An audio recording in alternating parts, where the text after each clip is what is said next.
Welcome to Innovation and Leadership. I'm Jess Larsen. On this episode, I get to have Rob Ferguson. Rob is an very experienced former CEO and advisor.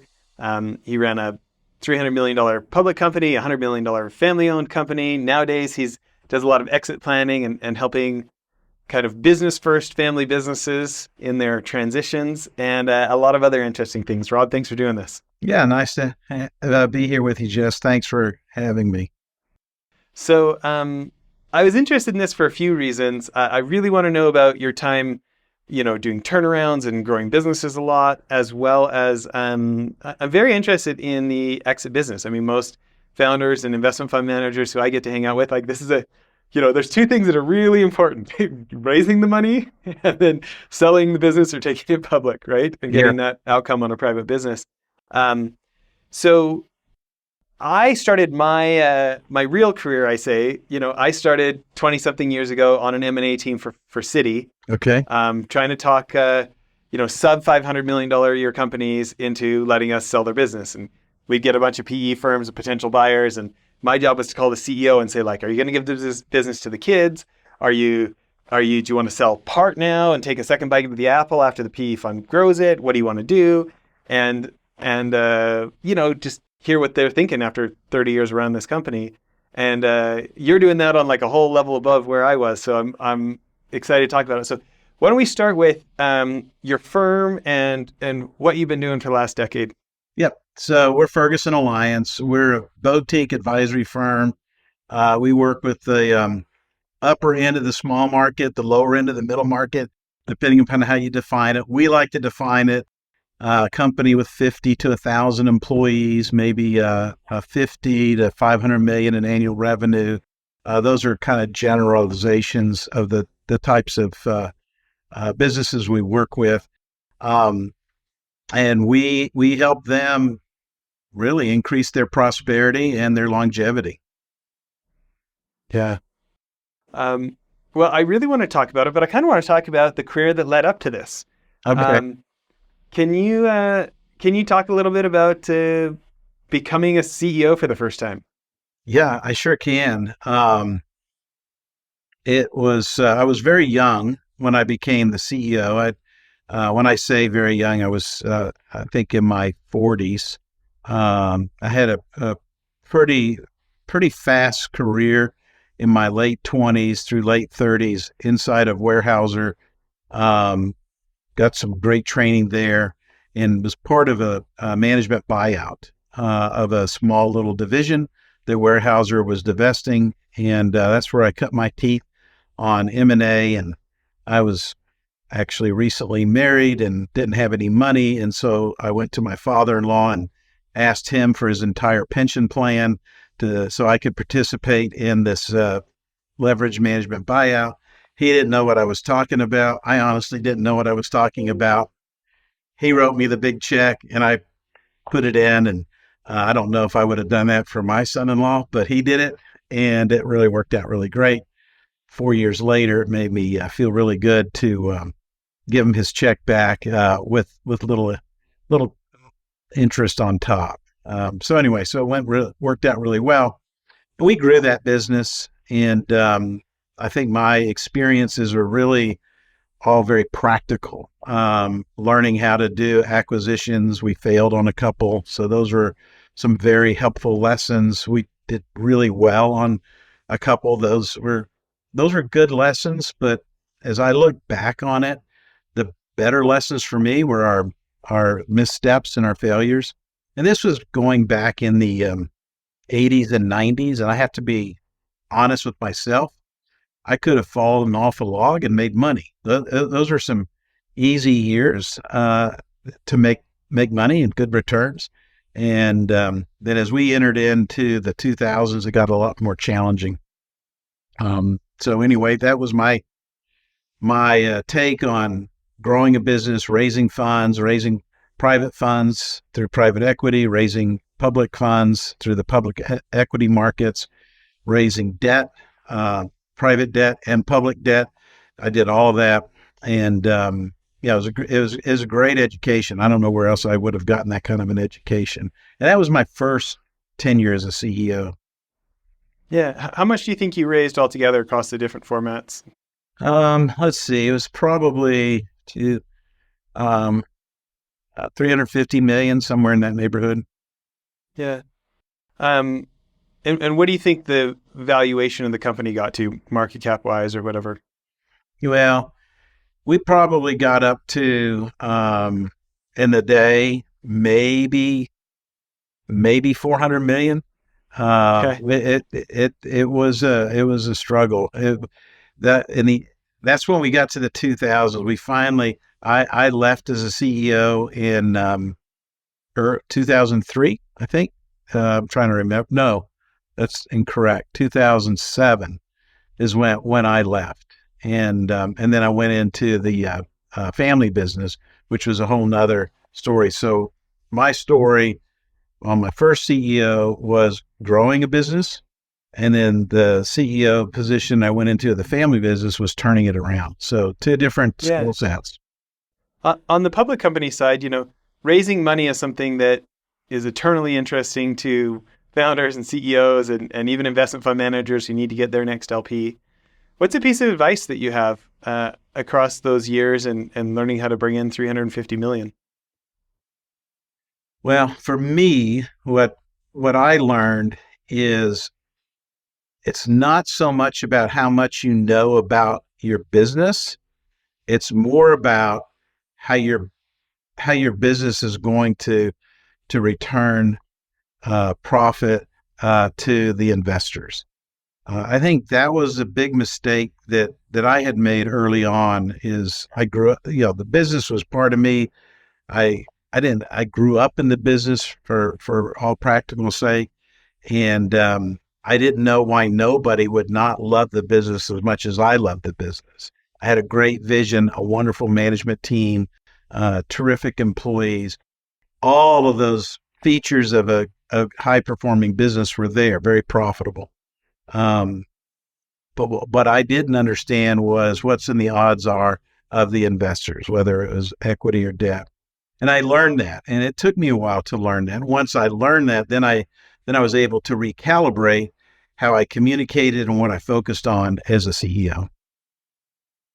It echoes some of the good advice I've learned from people who've raised a lot more than me about, maybe you don't start with the presentation and the pitch deck. Maybe you start by asking what's their mandate and, Yep. what does success look like to them and, what makes a go, no go decision for them and what, who's on the investment committee they're going to have to repeat this to and Yep. spending a lot of time on that before you ever get into yourself. Yeah, I that's exactly right. I remember doing my road shows, and it'd be lunch and there's probably 30 or 40 fund managers out there. And again, I was 40 something, and these guys listening to me were 20 something, and probably had more alphabets after their name than I did.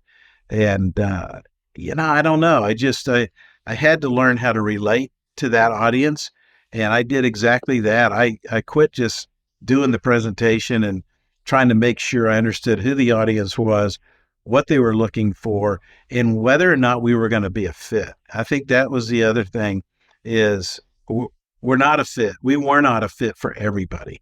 Our returns were going to take longer. We were in the agriculture business, so that has different risk profile, and so I didn't understand all of that until I got into it, and then once it became clear to me, I did exactly that. I just made sure we're getting married to the right people.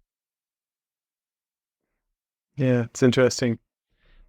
And were you the CEO? Like, did you take it public while you were No, CEO, or was that already I came in right after it went public. Yeah, so I okay? was a COO during the time. Yeah. So, for so many folks in my universe, it's a lot of private companies. You know, um, what advice would you give to a founder, to a CEO who's considering going public? What would be different about their life once they're publicly traded? Well, number one, it's going to cost you a lot of money, and it takes a lot of money to make money. And the idea that founders have that public money is free is is incorrect. In other words, well, I'm just going to sell some equity. I get this free money. It's different from going to the bank and having to pay interest. You're still going to pay to go public. It's very expensive to be public. Um, we went public right at the right before Sarbanes-Oxley, about 3 years. And I remember, just as an example, I think our audit fees were, these aren't going to be precise numbers, but I think we were paying $200,000 a year, maybe 250 for annual audits, and then it skyrocketed to 2 million. Now, again, that was right at the beginning of Sarbanes-Oxley, so it's expensive. Number two, your life's got to be different because you've never had a boss before, and now you do, and you can't see your boss. You're going to talk to a few of them on your quarterly conference calls, and they don't want to hear all about the nuances and details that you know about your business, about your products. What they want to hear about is, what's the financial health of the business? How are you growing the business? How much market share do you have? Are you going to hit your quarterly earnings?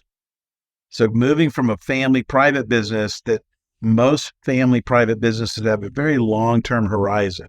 What are we going to be? Where are we going to be in 20 years for the next generation? You move into the public sector, there is not a 20-year horizon. You're lucky if there is a 3 to 5 year horizon. Most likely, though, you're going to be constantly measured against a quarterly horizon. Any advice for CEOs who feel like this pressure for short-term thinking, even when they know long-term thinking is correct? I think you need to stick to your guns, and long-term thinking must trump short-term thinking. And no matter what business you're in, our family business owners struggle with this all the time. Are we trying to maintain control of our business? Are we trying to grow our business? Or are we trying to have liquidity in our business? So it's this three-legged stool they're constantly balancing.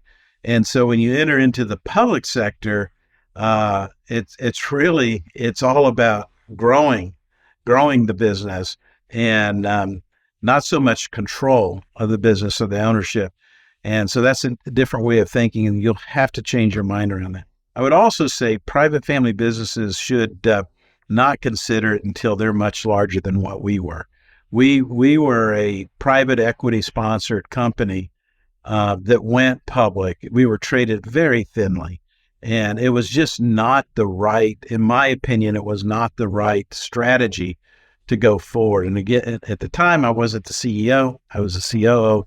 And so those decisions were ultimately made by the board of directors, which I never felt like it was a good idea for our business. But I sure did learn a lot going through the process. And I can't imagine how a $300 million or $500 million company could go public these days. It just doesn't make sense to me. I think that there's too many other ways to recap your business than going into the public sector, because it takes a lot of time, it takes a lot of money, and it does change your focus if you're not careful. Yeah. Let's talk about the next chapter, the family business. Tell us that story. Yeah, that was a really great chapter. A lot of fun. I enjoyed the first one a lot. That was my learning stage. And sorry, what were you doing in agriculture in the first one? Yeah, it was a horticulture business. Anyway, so the next chapter was industrial packaging business, and it was a 100-year-old company. Fifth generation was running it. It was a hot mess. It was losing money. I can't remember. There was more than a dozen cousins involved in the business, either working in the business or owning the business, and they needed to fix the business and then sell the business. The three family trees had become very dysfunctional, and just could not do business going forward after 100 years. So I came in as an independent, non-family member CEO to do that, to fix the business and then sell it, which we did do. And we sold. It was a great sale. It was a private sale. And I think all the family members ultimately were happy. Obviously some didn't want to sell the business. They wanted to preserve their family legacy through their name, but most everybody were pleased to get out of that business and go their separate ways. And while I was doing that, I didn't know much about family business because I was always in either a VC sponsored or private equity sponsored company or a public company, or then standing up our own kind of public company. So more institutional. Moved into the family business. I was asked to sit on a board of a family office in Georgia. They're very successful, 100-year-old business, fifth generation, but it was thriving. It was doing very well. And they would hire operating guys like myself to go sit on their, they had a private equity fund, and they would ask us to go sit on their boards to, give some advice and as well as give feedback to the family office on how their investment was behaving.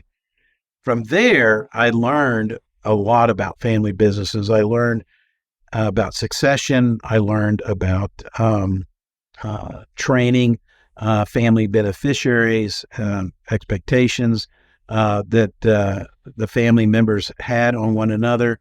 I learned about, I would say, exiting family businesses, but still keeping the legacy of the family together. So it was great. It was a great time for me. I was turning around a family business that wasn't performing very well. And then I was sitting as a board member in a very successfully run fifth generation family business. And on that turnaround, like how much better did you make it? Like from when you took over till when you exited, how much of a change was there? Let's see. Well, we went from losing money to making money, and we did that in 2 years, and then we actually got it sold. I'm trying to remember. So we were losing, I don't know, what can I say in percentages, maybe 200% better, something like that. The turnaround was all about understanding what was causing the problem. And when you walk into a business, any turnaround manager will tell you the first thing to do is to do an assessment on the financial side of the business, but also the non-financial side. The board of directors, this business had a board of directors. It told me, the board said, that the only problem was that they'd lost about 30% of their revenue, 25 to 30% of their revenue. If we get that back, everything's going to be great, because it was a distribution business. So kind of low margins, fixed costs. So raise the revenue, all will be good. What I found out when I did my due diligence is, yes, maybe that's what we need to do, but our on-time delivery was 65%. So the problem is if you increase revenue and you only delivered on it 65% of the time on time, the thing was going to implode. So we had to sequence things, right? We had to go in and fix the operations that what was causing us not to be on time, get that on time back up, and then we could from 65 to what? Yeah, we finally got it up to 90%. We didn't get it. Our goal was 97%. We never got it that high. We got it up 90, low 90s. What was an example of one of the processes or one of the tactics or one of the things that changed? Yeah, is the one thing we put in that they didn't have is a sales and operation planning process, and we systematized that, and that included sales forecasting. We were not doing any kind of forecasting, and so the problem that we had is we would have a lot of obsolete inventory growing in the warehouse because our inventory was misaligned with what the market was demanding at the time. So once we put that S&OP process in, systematized it, got sales involved in forecasting, it flipped around very quickly. Yeah, that's great. And so was it straight from there to exit planning, or did you do things in between? No, I sat on some boards. I went to a couple of private equity firms here in Houston with a thesis on acquiring a business, worked with them for about a year, made some offers, nothing ever closed. I was ready to do something, and so I started being asked to help some other family businesses, and my wife asked me, when are you going to do something? And I said, well, I'm doing something, I think. She said, "Well, are you going to turn this into a business?" And I said, "Well, I never thought about that. I've always been an operations guy, never been an advisor or consultant. Let me give it a go." So it was never, there was no design behind it. All of our calls, even today, here we are 14 years later, everything's referral business. And so one family company or one family office would refer me to another family office, to another family business. And that's how we evolved today. And one of the things that I learned along the way was how important family business is to our economy, to our philanthropy, to innovation.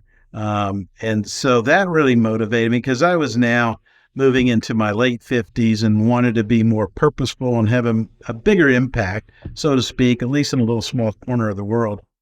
And as I was doing research for various clients, I learned in the 1950s, the average lifespan of a business, whether it was family or a non-family, was 60 years.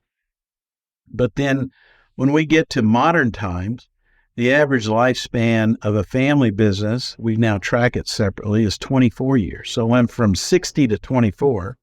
S&P 500, I think these are 2022 stats, is 15 years. So family businesses do have a longer life cycle than S&P 500, but it's been reduced significantly from 60. And that really shaped up my kind of my vision of creating an advisory firm, which is to help break that trend, at least with the clients that we're working with, to extend their life cycle and extend their legacy. So, when you think about the M&A world today, um, what's something that's changed in the last decade? What's something that you think founders may want to think about a little bit differently today? Uh, technology obviously has sped up a lot of things. And to me, owners have to be prepared to make decisions. And in order to make decisions, you have to anticipate what is going to be asked. If you are doing the acquiring, you need to be very clear on why you're acquiring that business and what your parameters are. If you're being acquired, you need to understand what's the strategic reason you're being asked to come in uh, to the business acquiring you. So to me, it's being fast in your decision making, but being well prepared. We work with most of our clients at least 5 years before an event is to happen because it takes time to get the back office situated, the financials in a gap format, get some audits or at least reviews in place so we have some bona fides. We even will do Q of E's in advance of an acquisition or a transition, just so the whole organization is prepared financially. Then we have to look at the management team, the bench strength of the management team. We have to look at the operating systems, the business processes, all of those things. The more you can have that in order, the higher the value you're going to get on your business if you're to sell it, or the bigger the discount you can get on the business you're going to acquire. The way we look at it, Jess, is 75% of the value of a business is in its intangible assets. 25% is in the tangible asset. And so the intangibles is all of the things I was just talking about. So if you can really get those intangibles really wired well, your acquirer is going to, pay you maybe even a multiple higher for that. But if you're the chief cook, bottle washer, you know, the host, if you're everything, you're going to get discounted greatly for that, even though you've got a very profitable business. And so we teach and educate our owners that, if we have 5 years to work with them on that, we can really make a difference for them on their valuation, or we can help them target businesses that maybe are struggling in leadership, or maybe they don't have the ERP system in place that our client does have, and we can show them how they can really get some upside value by bringing the company inside. Yeah. I think about M&A, and you know, the statistics in some of the reports are incredible. I remember reading a KPMG report saying that like 88% of companies that were acquired ended up being worth less than was paid for them. And you look at some of the winners. You look at the Warren Buffetts of the world who buy somebody and leave them alone, or like when Microsoft bought LinkedIn and left them alone, Yeah. right, and Right. and just do incredible on it. Like they bought a business for what they are, and I want to see if you feel differently than me. I think about the CEOs who talk to me and just absolutely complain about their acquirer, Yeah. and it's like, oh, so they bought me because they bought this business from me. And then they told me, oh, yeah, you're going to make so much more money on the earnout because you're going to do this and this. And then they removed my authority to make the real decisions. And then they tried to build it, they tried to change it into a different kind of business, and it didn't make any money. And I didn't have the control to make my own earnout. Yeah. Totally agree with you. In fact, that was one of my hard lessons learned in making acquisitions, thinking I was lulled into this idea about synergy.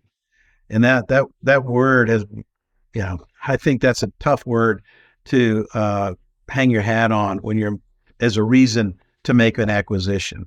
And what I learned is not everything is synergistic by just centralizing or pulling it all together. There's a lot of reasons to decentralize, keep things decentralized. And so the art is learning what makes sense to centralize, what makes sense to decentralize. When we have 3 clients in the last 5 years that sold their business that each had an earnout.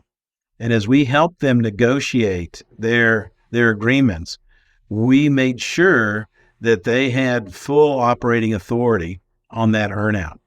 And they actually, all 3 of them have done very, very well by doing that. And the acquirer did very well. Now, it took us some time to make sure the acquirer understood, but our point was, as we were negotiating with them as their intermediary, is why are you buying this business? You're buying the business because of the human capital here, because of the founder here, and you believe their track record is going to continue forward for another 3 years. And the business owner who's selling it to you believes it as well. So let him do it or let her do it. And you're going to win and they're going to win. And so that's the only way I'd recommend earnouts. Usually have, huge negative connotations. We don't recommend earnouts if you don't have full authority in making the decisions and holding the boundaries tight on the business model. Now, once the earnout was over, then some things started to change. We had to prepare. Now the owner left, but the rest of the organization was in there and said, look, your name's going to change. It's going to be slow. You're probably going to go onto a new ERP platform. And sure enough, those things have started to happen. But the company is still performing well. In one of the other companies I own, it's a consulting business, help with leadership and CEO coaching and executive coaching stuff, I guess. And one of my longest running clients over there, it's started with them 9 years ago, actually. They're now, I want to say, $18 billion. And I've been through 2 mergers with them. And kind of doubling each time kind of thing. And the first time they were, the first time they were the acquirer, and the second time they were the acquiree. Yeah, okay, yeah. And, imagine the bureaucracy on businesses of that size, right? And it's been interesting to be like a semi-disinterested third party, but really knowing the inner workings. Yeah, yeah, right. And compared to like a lot of my friends who are like, they sell business for a few million or something, they're not the multi-billion-dollar transactions, right? Right. And you can't believe the amount of employee angst over switching computer systems. I mean, the hundreds of hours complaining about the new computer system. Yeah. It's almost insurmountable, the number, right? Yeah. No, that's well, it ain't broke. It ain't broke. Why do we have to fix it, boss? Yeah. No, I agree. I'm curious to see if you agree with this. That, and I've never done anything near to the size of what you just talked about in the billions of dollars. So my transactions have been anywhere from 10 to 100 million. But I think the smaller ones, the smaller transactions require more work than the larger transactions. Would you agree with that? So, and I should be clear, I was not involved in the transaction at all. I was just working with one regional president. That's a large chunk of the business, but so I wasn't a headquarters thing. I'm hearing Okay. the flow through of it, right? Okay. But I mean, one thing that I will say about it is the smaller organizations are more family-like, are more sports team-like, are more, there's a lot of opinions and there's a lot of quite personality-based culture in my observation, where, when you're already a multi-billion-dollar company, like there's this pervasive culture. But I mean, like in some ways, you can compare more to the government than a high-performance sports team. Right. You know what I mean? Yeah. In certain ways, like, and so I think this kind of like, my dad was a government employee, and that same business, we have done a lot of work in the special operations community, and there's a lot of like resigning yourself to those idiots at headquarters. Like they've had years for the idiots at headquarters to make their life worse. Right. Yeah. And so there is like, that joke around the one farmer goes and talks to the old farmer, a buddy of his, and the guy's dog is on the porch just whining away. And he's like, well, what's wrong with your dog? He's like, oh, he's laying on a nail. What? Well, why doesn't he get up? He goes, oh, it doesn't hurt that bad.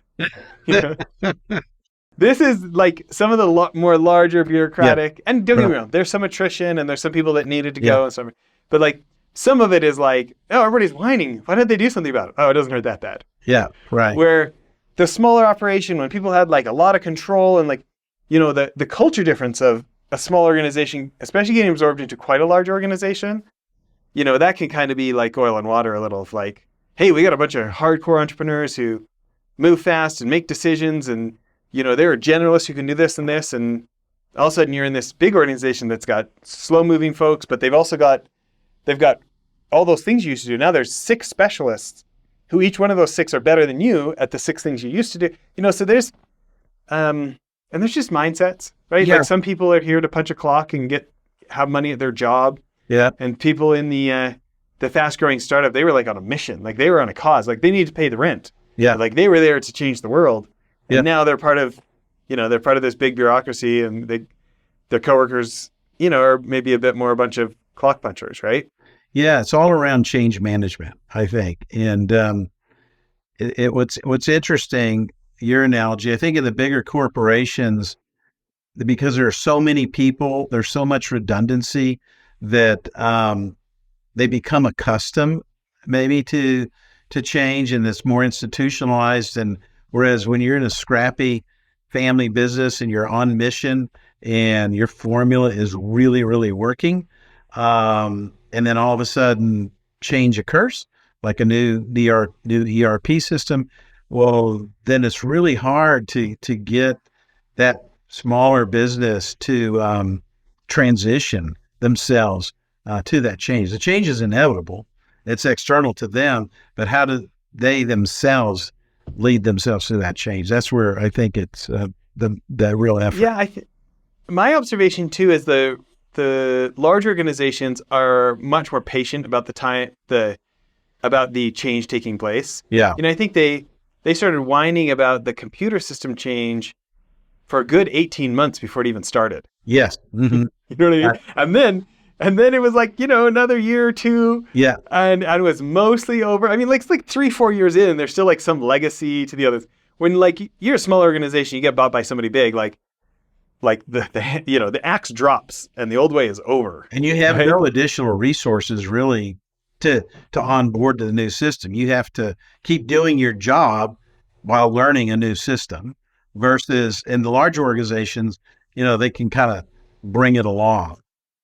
The cultural thing I think is really big too. I'd love to hear your thoughts on this, but it's kind of like, when you get married, you had all these like preconceptions about what it was like to be married because you saw your parents' marriage and the people in your neighborhood's marriage and stuff, but then your spouse grew up with a different set of parents. And like, like my wife, I don't know if she's ever taken the trash out. She's like, that's a dad's job. Like she does not like, Yeah. no, I'm not taking the trash out. That's a dad's job. I Yeah. was like, it wasn't in my house. She's like, well, it's going to be in ours. Yeah. Right. And we have these preconceptions about how things work. And, especially around money. I mean, think number one cause, number one most listed item in divorces is about financial stress. Right.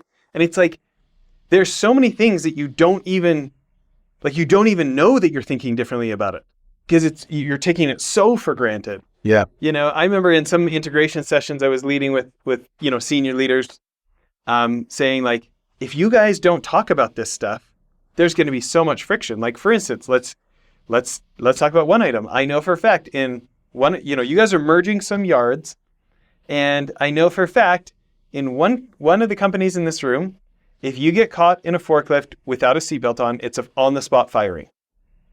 And I know at the other organization, there's an attitude of like, well, we're all adults. You can decide when you need to wear it or not. So at this new combined yard, which is it? Yeah. And if nobody writes it down and nobody discusses it, anybody see some opportunity for friction? Like, you fired Joe? Why did you fire? What do you mean? Wait, seatbelt on. He was going 4 feet. What do you, right? Yeah. Think about the Yeah. emotions and the friction and the over something that small. What about the big things? Yeah. Right? Yeah. Totally agree. Yeah.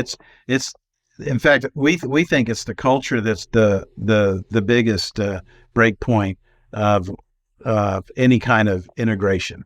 If you don't get the culture right, you're going to probably have those statistics, like you said, 88. I think you said 88% of acquisitions or mergers are not successful. I think it's because they can't get the culture integrated correctly. And the culture has to be part of the due diligence at the very beginning.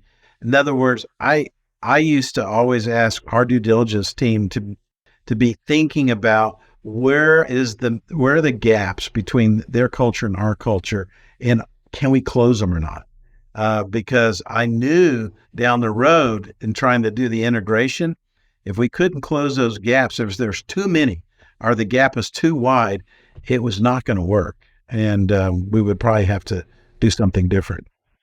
And one thing I'll add is the ego of the acquirer, right?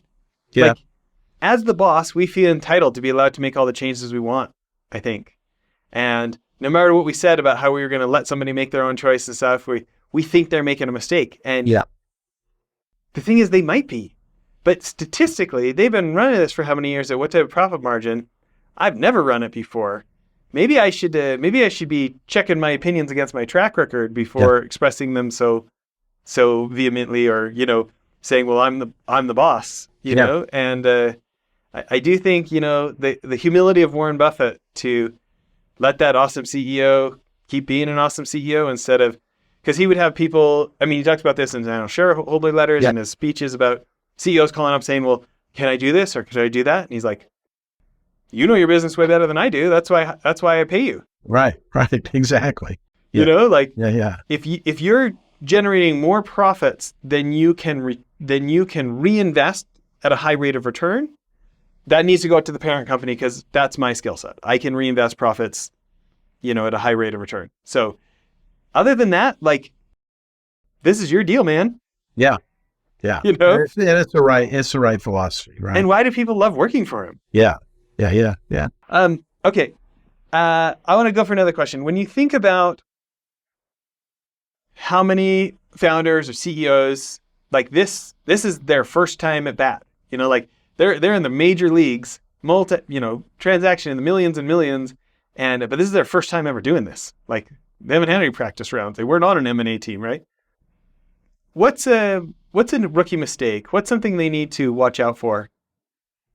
Not having a great advisory team. I think you really need to surround yourself with good advisors, and and I don't mean just one advisor, but I would have a team of advisors, and make sure that they are aligned with what you're aligned with trying to create, whether it's an acquisition or merger. So rookie mistake is you can do it on your own, and you can just, or you can do it with your team. you've got to have an advisory team. So that would be, to me, the biggest mistake that they make. Try to do it on their own. Um, in addition to that, when you think of your clients who have done really well and they've been super successful, what's something you see in common with them amongst their exits? That they've done very well in their exits. Yeah, like a client who was super happy, they got the valuation they were looking for, the transaction went the way they looked for. What are some success traits you see across those clients in addition to advisors? By far and away, the most successful exits have been that the owner who was exiting knew what he was going to do in his next chapter of life. He had a purpose and an identity beyond his business. I've seen and witnessed instant millionaires, multiple millions of dollars coming in that would make this individual and his family set for generations, generational wealth. And they are devastated because they sold their business and they didn't have an identity beyond their business. They didn't have a purpose beyond their business, and they were miserable. So I kind of look at the whole package. It's not just financial. How, did you get a 17x multiple? Did you get a 30x multiple? Well, that's a lot better than a 7x multiple.